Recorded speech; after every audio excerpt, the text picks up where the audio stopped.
1 Pedro capítulo 5.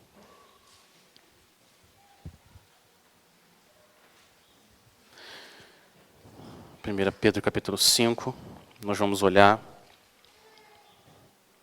para os versículos de 6 até 14, até o final da carta. 1 Pedro 5, 6 a 14, essa passagem está na página 948 de uma das Bíblias da igreja. 1 Pedro, capítulo 5, a partir do versículo 6. A palavra do Senhor diz: portanto, humilhem-se debaixo da poderosa mão de Deus, para que Ele os exalte no tempo devido. Lancem sobre Ele toda a sua ansiedade, porque Ele tem cuidado de vocês.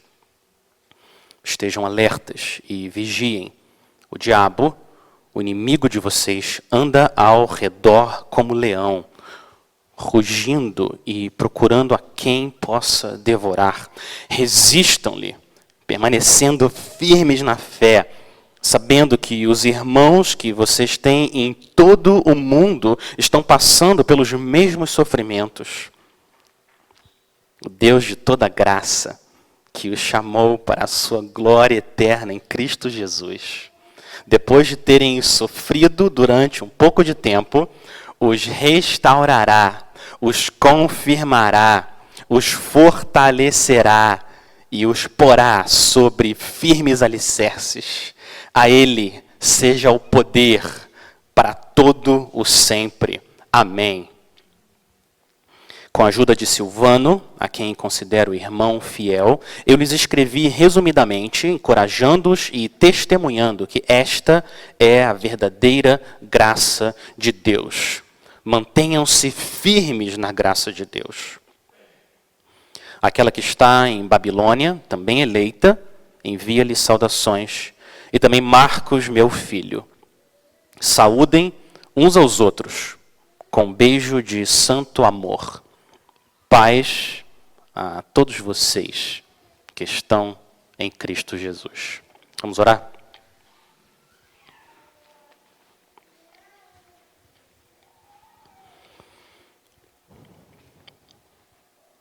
Senhor, o nosso clamor agora, nesse momento, diante da Tua Palavra, é que o Senhor possa nos humilhar diante da Tua mão poderosa, para que o Senhor nos exalte no tempo devido.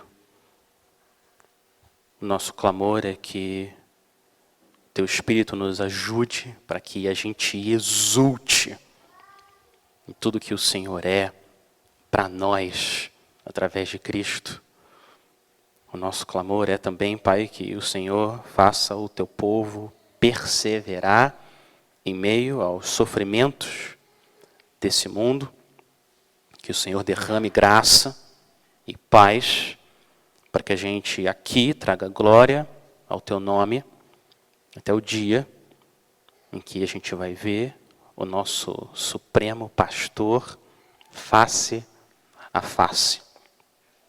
Usa então, Pai, a Tua palavra com poder para salvar e santificar. Nós dependemos completamente do Senhor e nada vai acontecer aqui essa manhã se o Senhor não derramar o Teu Espírito para aplicar as palavras aos nossos corações, Pai. Tem misericórdia de nós, pecadores, em nome de Jesus. Amém. Amém. Depois de 6 meses, então, nós chegamos ao final da carta de 1 Pedro e eu confesso que eu estou com um sentimento misto de gratidão e tristeza. Sabe quando você se despede de alguém que você ama, você tem aquela gratidão no coração por ter passado um tempo juntos, mas ficam umas manchas de tristeza na sua alma, porque a comunhão foi interrompida. Mas vai chegar o dia em que todas as manchas de tristeza vão ser removidas da nossa alma e todas as experiências vão ser elevadas a um grau de perfeição. nenhuma interrupção de comunhão. Vai chegar o dia que não vai ter nenhuma interrupção de paz, nenhuma interrupção de amor. Mas você ainda está longe da morada que o Senhor Jesus foi preparar para você. Você aqui é um estrangeiro, um forasteiro, você é um peregrino, você é um exilado. Mas, como o nome dessa série de 1 Pedro, você não é só um exilado, você é um exilado exultante. Exultante com U, de exultar, de se alegrar, como a gente acabou de cantar aqui. Você ainda não chegou na sua casa, sim, mas aqui, nessa vida, nesse mundo, no exílio, você já começa a experimentar vislumbres dessa alegria que você vai viver sem nenhuma interrupção. Esse é o nosso desejo, o nosso clamor. Isso vai acontecer por toda a eternidade. Pedro, então, tem 3 palavras finais para os exilados exultantes.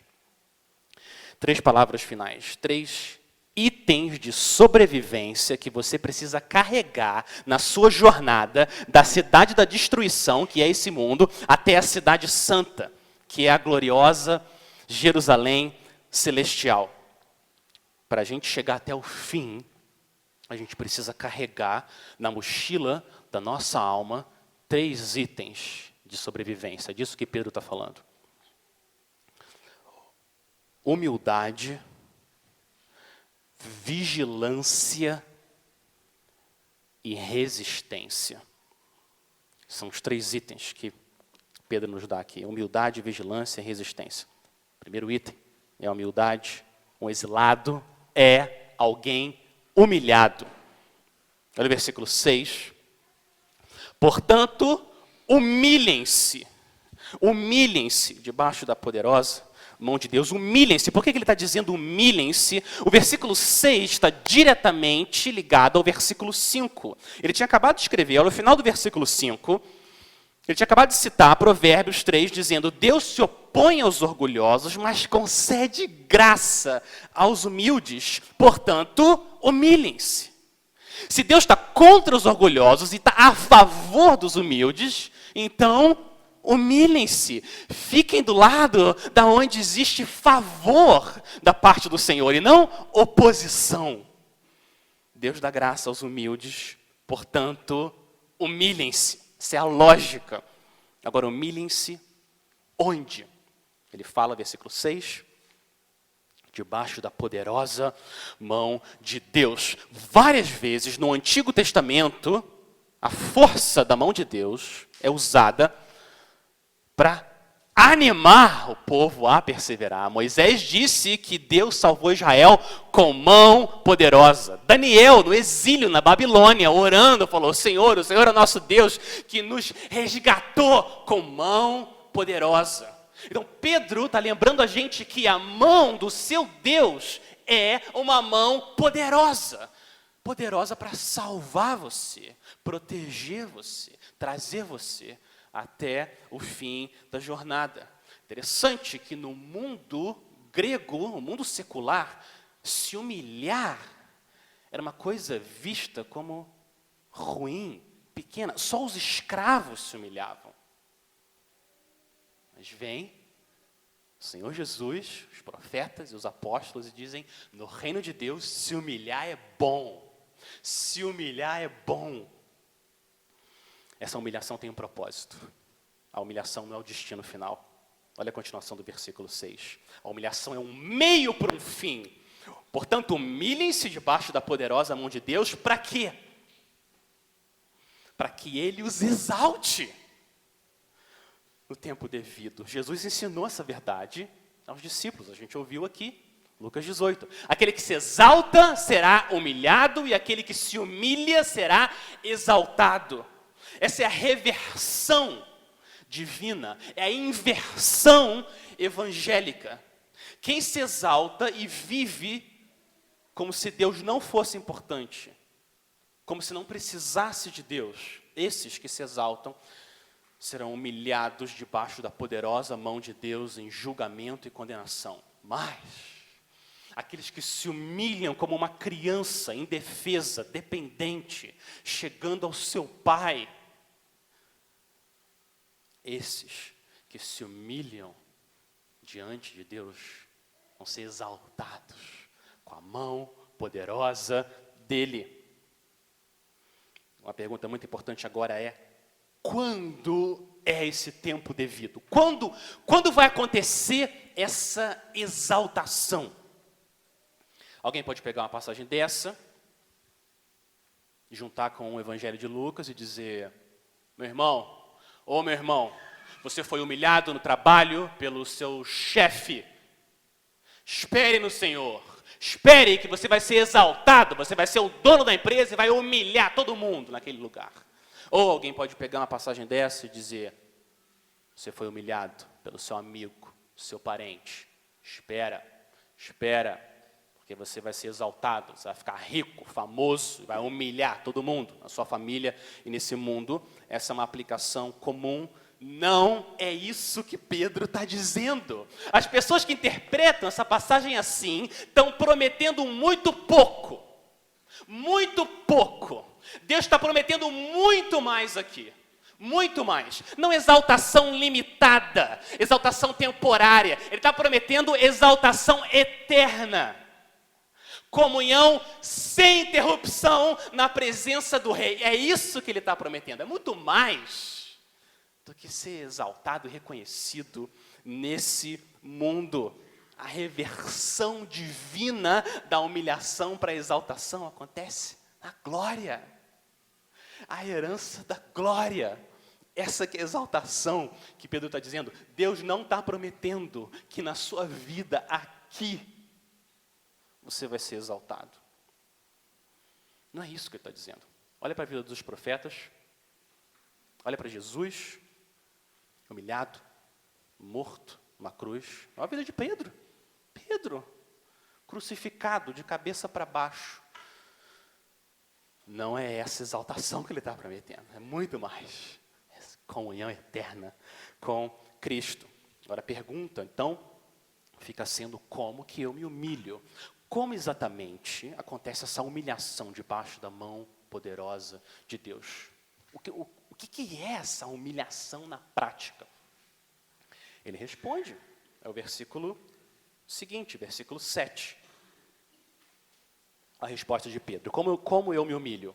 Lancem, ou mais literalmente, lançando sobre ele toda a sua ansiedade, porque ele tem cuidado de vocês. Nós nos humilhamos debaixo da mão poderosa de Deus, lançando, jogando sobre ele as nossas preocupações, as nossas ansiedades. Geralmente, a gente não pensa assim.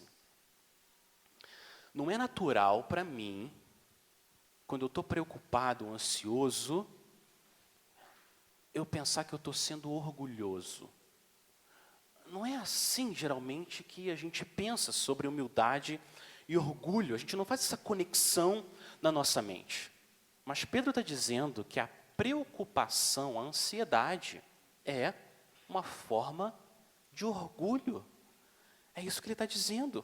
E como contrário do orgulho é a humildade, lançar a ansiedade, não uma parte, olha o que o texto diz. Lançar toda a ansiedade sobre Deus é um sinal de humildade. Ele dá razão para isso.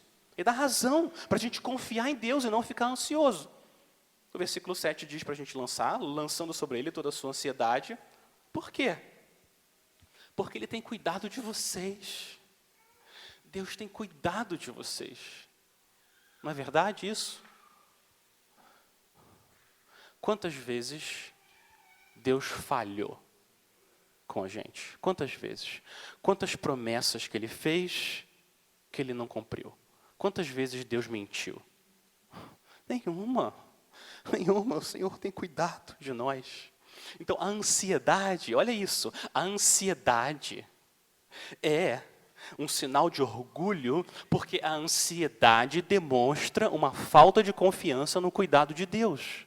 Olha a lógica de Pedro. Quando eu estou preocupado, eu estou sendo orgulhoso, porque eu estou achando que eu consigo resolver com as minhas mãos fracas um problema. É isso que é ansiedade.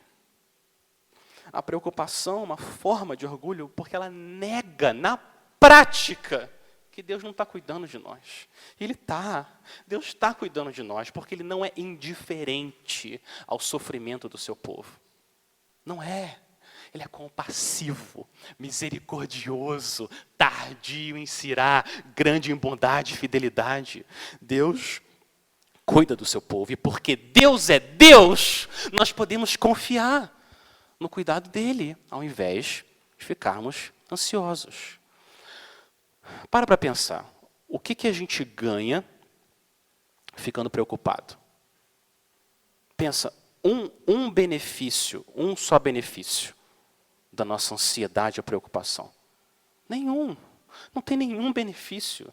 Desonra a Deus e afunda a gente numa espiral de destruição. Nossa preocupação não resolve. Então você se liberta da ansiedade confiando no cuidado de Deus, olhando para Ele. Então, exilado, meu irmão exilado, não fique tentando resolver os problemas da sua vida com as suas próprias mãos, porque suas mãos são fracas. A gente não tem o poder nem a sabedoria para lidar com os nossos problemas. Então, o que você faz? Você lança, joga sobre Deus, em oração, a sua ansiedade. Descansa nele, confia nele. Então, para pensar agora, o que tem consumido a sua mente? Todos nós, a gente luta contra a ansiedade. O que tem consumido a sua mente? Para onde que a sua mente vai quando você está parado, descansando, sem fazer nada? Qual é o pensamento que fica vindo, circulando na sua mente? É isso que está preocupando você, sugando a sua energia. O que dificulta você de se concentrar em outras coisas? Eu quero encorajar você, essa manhã, e sempre que isso acontecer, você para e lança sobre o Senhor a sua preocupação. Ora, Senhor, isso está me preocupando, eu estou ansioso com isso, isso está drenando a minha energia. Eu não consigo fazer o que eu deveria fazer por causa disso, que está me deixando preocupado, ansioso. Senhor, o Senhor cuida das aves do céu, o Senhor cuida dos lírios do campo. Cuida, Senhor, cuida de mim. Cuida desse problema, dessa preocupação. E o Senhor tem cuidado de nós. É assim que a gente luta contra a ansiedade. A ansiedade ganha terreno no nosso coração porque a gente olha demais para os nossos problemas e demais para nós mesmos e olhamos menos para Deus. Faz essa experiência. Olha, cuidado, Senhor, fiel e passivo. E a ansiedade ela vai recuando como um exército com medo. E a gente vai confiando mais no nosso Senhor. Essa é a nossa luta. Agora, muito importante, descansar em Deus não é a mesma coisa que deitar no sofá e não fazer nada. Não é isso. Uma vida de fé não é uma vida de passividade. Não. Olha o segundo item de sobrevivência. O primeiro é a humildade. O segundo, no versículo 8, é a vigilância. Vigilância, estejam alertas e vigiem. E agora ele dá razão para esse constante estado de prontidão e alerta que a gente precisa carregar. O versículo 8. Estejam alertas e vigiem. E agora é como se tivesse um porquê escondido aqui. Estejam alertas e vigiem porque o diabo, o inimigo de vocês, anda ao redor como leão, rugindo e procurando a quem possa devorar. Vamos transferir essa imagem do mundo espiritual, 1 minuto, vamos transferir ela do mundo espiritual para o mundo físico. Imagina, aonde você está, onde quer que você vá, tem um leão, de verdade, um leão, rugindo, procurando alguém para devorar. Se isso acontecesse comigo, eu nunca ia passar devagar, caminhando, relaxado, assoviando, perto de um leão desse. Isso não ia acontecer. Eu ia ficar... Eu ia ficar constante estado de alerta, porque se eu vacilar, esse leão vem e me destrói. E me destrói. Agora, sai do mundo físico, vamos voltar para o mundo espiritual, que é onde Pedro está. Falando de um leão que não só pode destruir o nosso corpo, ele pode destruir, e ele quer, na verdade, destruir a nossa fé. Essa é a intenção. Devorar um crente é fazer ele negar o nome do Senhor. É o que ele tentou fazer com Jó. Ele não conseguiu. Ele não vai conseguir fazer isso com os crentes verdadeiros, mas ele vai ficar rugindo. Ele vai trazer sofrimento na vida dos cristãos, para que eles fiquem com medo, joguem a toalha e desistam da corrida da fé e da coroa da glória que está esperando do outro lado. Para pensar então, por que um leão ruge? Por que o leão ruge? Qual que é a intenção do leão quando ele ruge? Ele quer colocar medo na presa dele. Ele quer pôr ela com medo, acuada, para que assim ele possa atacar. O rugido do leão é o sofrimento, é a perseguição. É isso que ele traz para as nossas vidas, para a gente abandonar a fé. Isso é um excelente lembrete, que a nossa guerra de verdade, não é contra a carne e o sangue. Não é aí que essa guerra é travada. Essa guerra é travada contra as forças espirituais do mal, nas regiões celestiais. As pessoas não são os nossos inimigos. Elas estão escravizadas a Satanás. O escravizador, ele é, no final das contas, o nosso inimigo último, maior, contra ele que a gente guerreia. Você reparou o contraste enorme entre Deus e o diabo? Olha o contraste entre o nosso Deus e o nosso inimigo. O versículo 6 fala que Deus cuida de nós quando a gente está preocupado. No versículo 3 fala que Ele é o nosso pastor, Ele nos pastoreia, cuida de nós como ovelhas indefesas, através dos presbíteros. Esse é o nosso Deus, cuida, protege. O diabo é o contrário, ele é o contrário. Ele ruge como um leão para deixar a gente com medo e ele quer nos devorar. Deus protege e cuida de nós, Satanás coloca medo, nos ataca e quer nos devorar. Então, como exatamente a gente lida com esse leão? Como é que a gente lida com esse leão das trevas? E aí vem o terceiro item, da sobrevivência espiritual na sua peregrinação.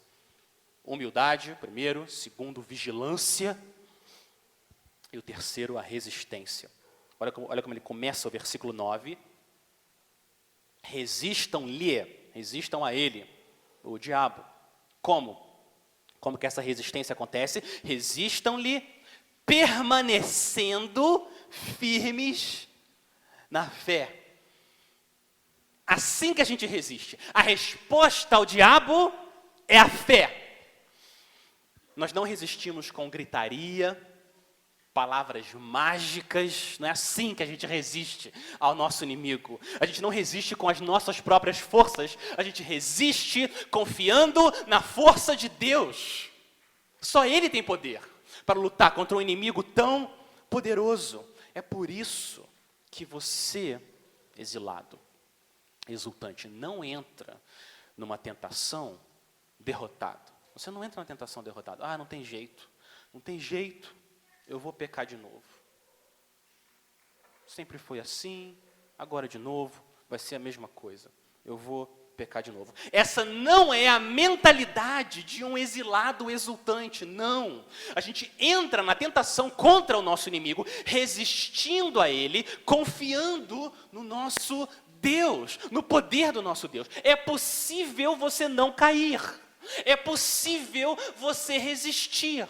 É possível. Por isso que ele fala resistam, porque é possível. Porque para Deus nada é impossível. Então a gente pode resistir. É possível você não sucumbir aos dentes desse leão das trevas. Você que está lutando com o pecado há dias, ou semanas, ou anos, é possível você resistir. É possível, por causa de Deus. 1 João 4,4, aquele que está em vocês é maior do que aquele que está no mundo. Maior, infinitamente maior. Esse leão é um mosquito perto do nosso grande Deus. O crescimento espiritual é um processo. Verdade. Amém. Amém. Esse processo nunca termina desse lado do céu. Verdade também. Amém. Mas não tem nenhum versículo na Bíblia que diz que o seu processo, o seu crescimento vai ser muito, muito lento. Nenhum. Não tem nenhum versículo na Bíblia dizendo você só vai crescer em santidade só até aqui. Não tem nenhum versículo dizendo isso. Nenhum. Você pode correr, resistir, vigiar. É possível. É possível. Por quê? Por causa de Deus. Não por causa de você, nem de mim.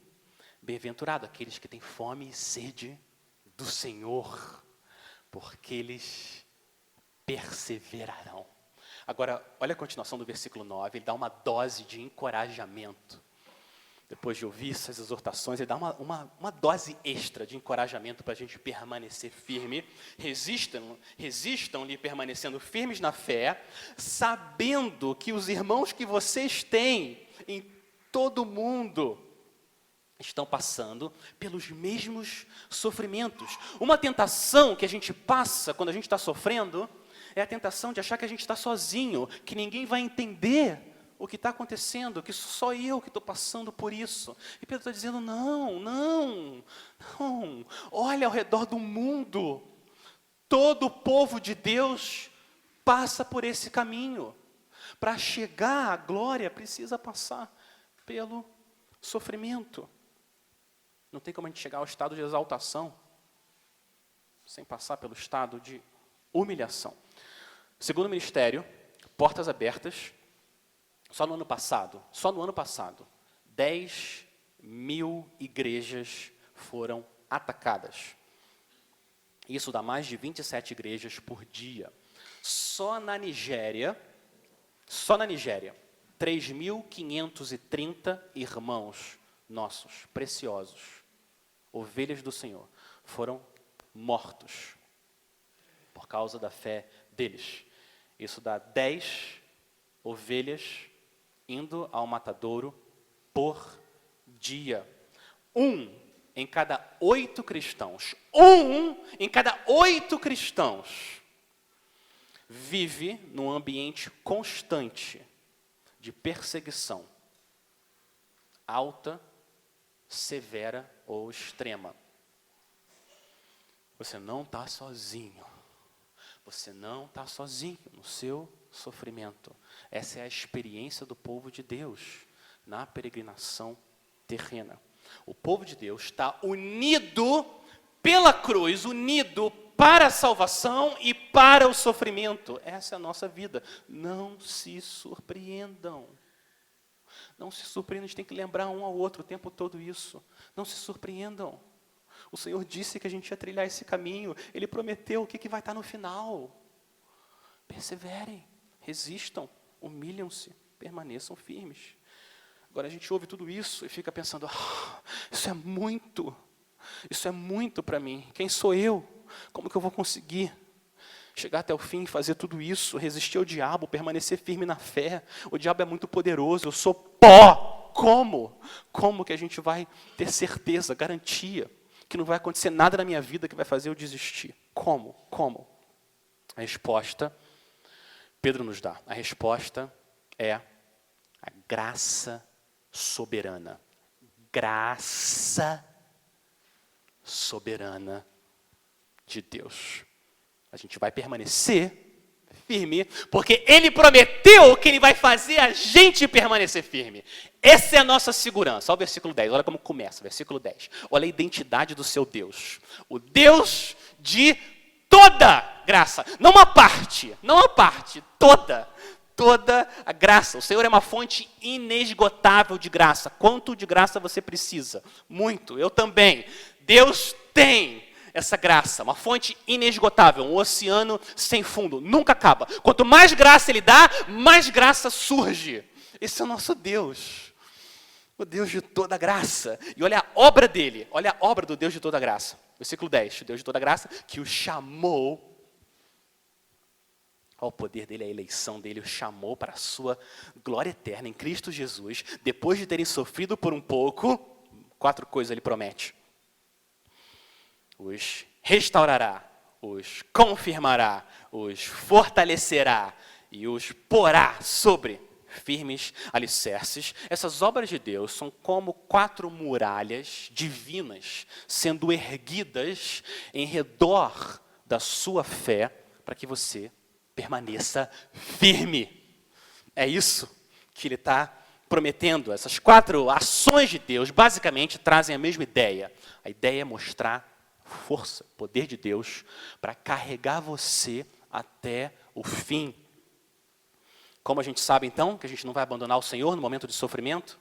A gente sabe porque Ele os restaurará, Ele os confirmará, Ele os fortalecerá e Ele vai colocar vocês sobre o firme alicerce, a rocha, Cristo. É a obra de Deus. Ele é fiel para terminar o que Ele prometeu. Força de vontade é importante? É importante força de vontade? É importante, mas não é suficiente. Não é suficiente. A gente precisa da força das promessas de Deus. Elas são suficientes para carregar a gente até o fim. Mas isso só vai acontecer, olha o versículo 10, só vai acontecer essa restauração, confirmação, fortalecimento. Só vai acontecer depois de terem sofrido por pouco tempo. Agora, você ouve pouco tempo, você fala, como assim pouco tempo? Pouco tempo? Pouco tempo pode ser 80 anos.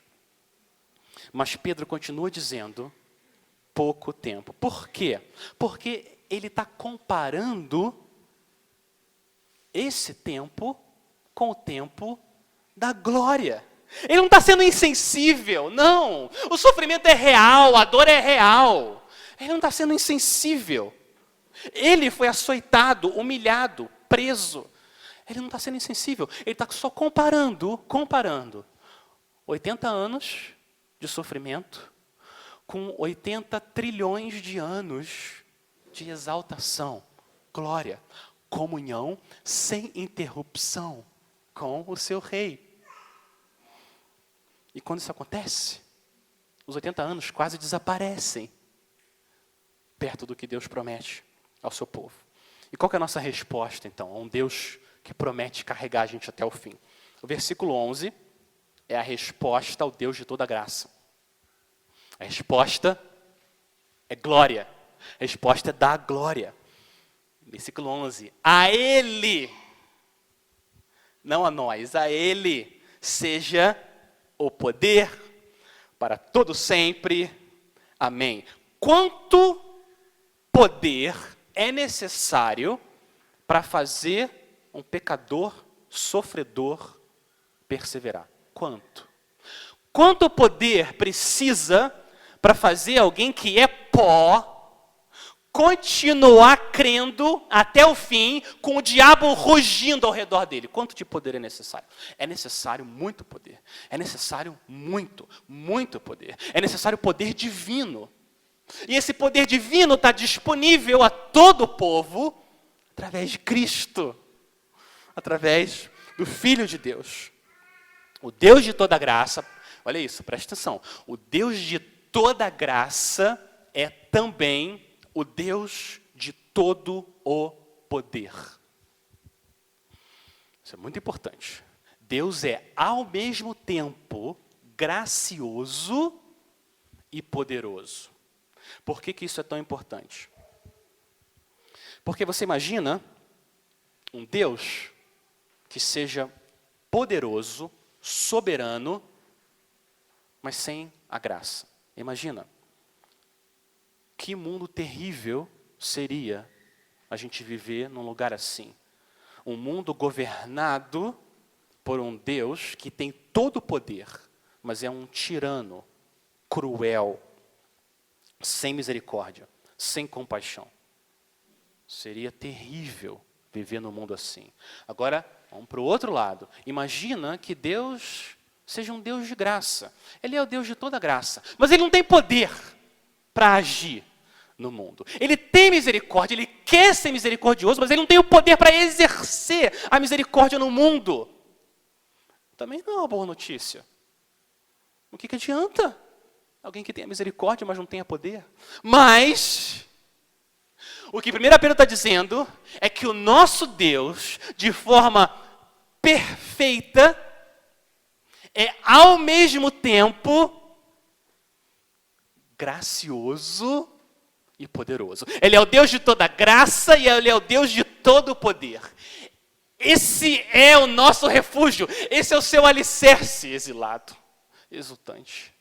Essa é a sua rocha. Para onde você vai durante a provação, tribulação? Você vai para a graça de Deus, que é soberana, e para a soberania de Deus, que é graciosa. Humilhe-se, vigie, resista. E eu estou certo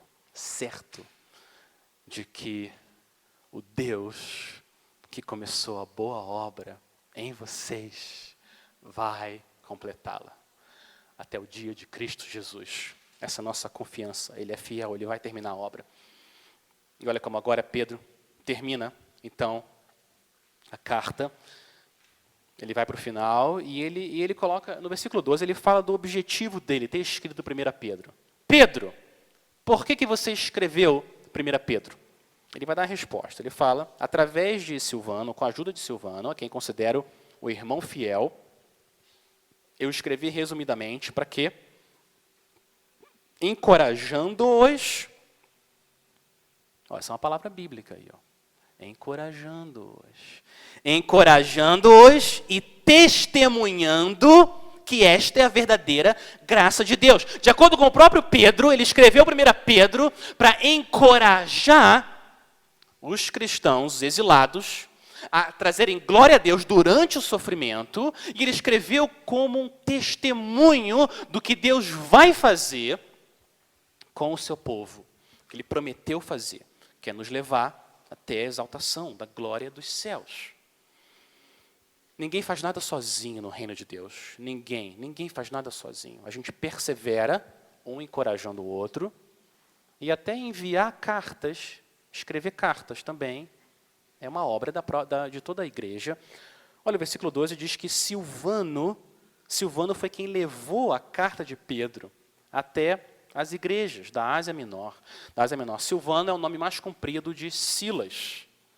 Silvano é o nome maior, como se Silas fosse a forma mais curta de Silvano. E Silas ajudou Paulo em várias viagens missionárias.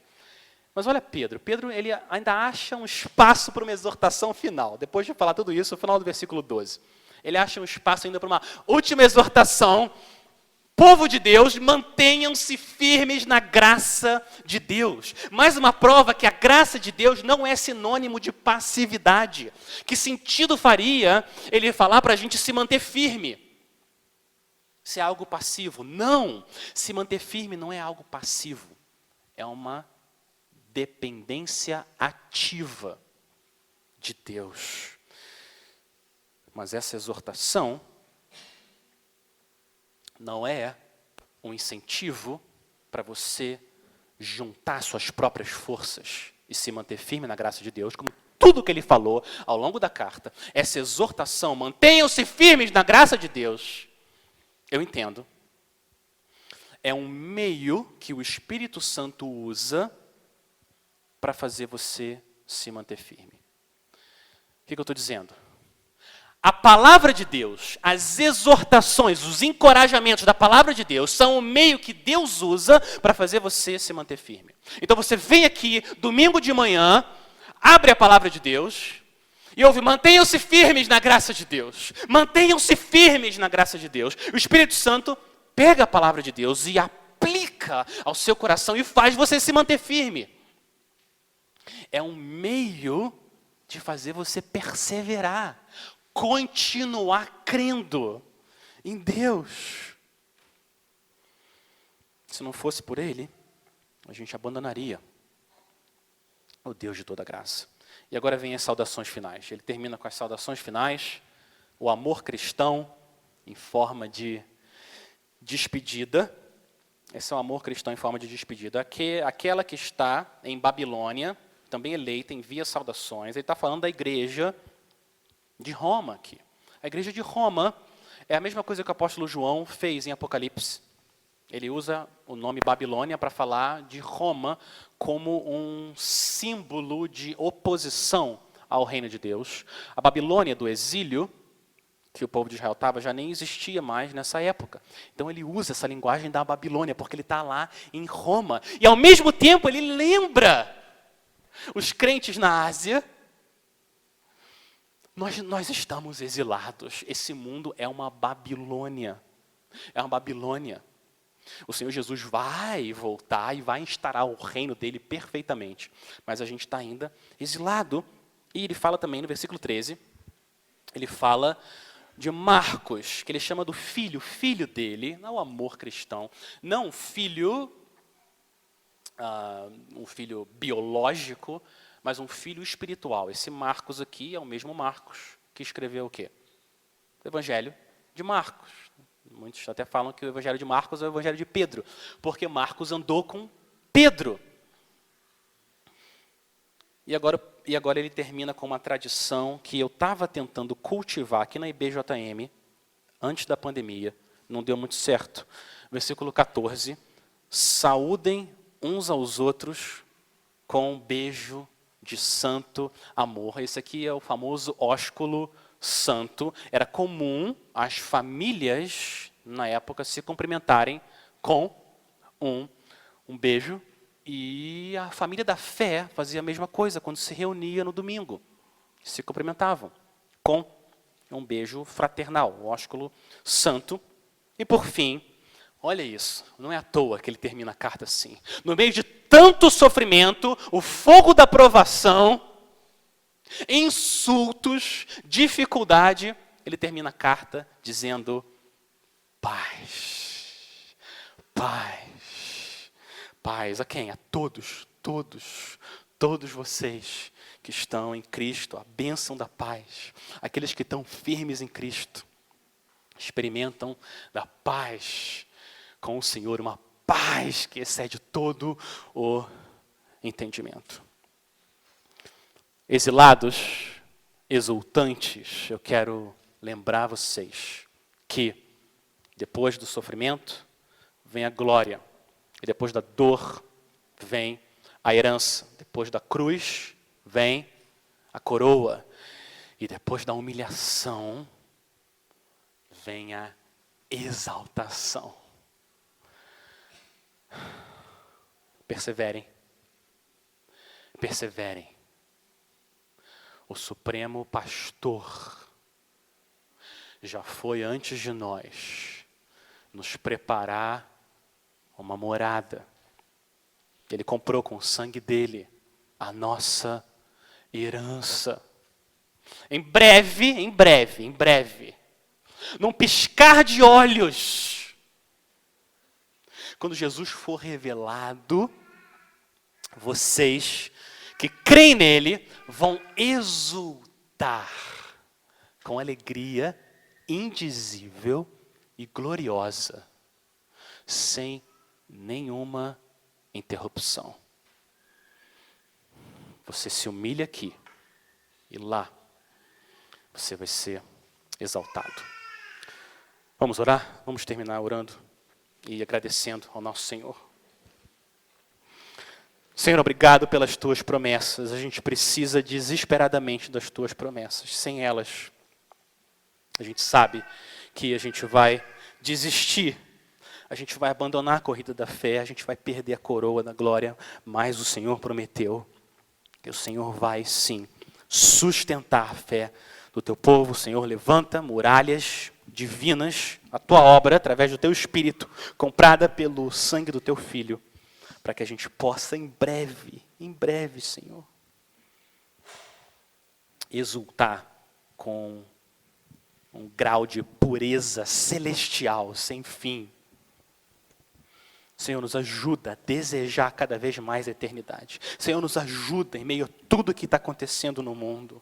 Ajuda a gente, Senhor, a orar mais, a buscar mais o Senhor, a buscar mais oportunidades de ato de amor. Senhor, faz a gente se humilhar, vigiar e resistir. Enquanto a gente aguarda o nosso Senhor Jesus, que vem e já venceu. No nome dele que a gente ora. Amém e amém.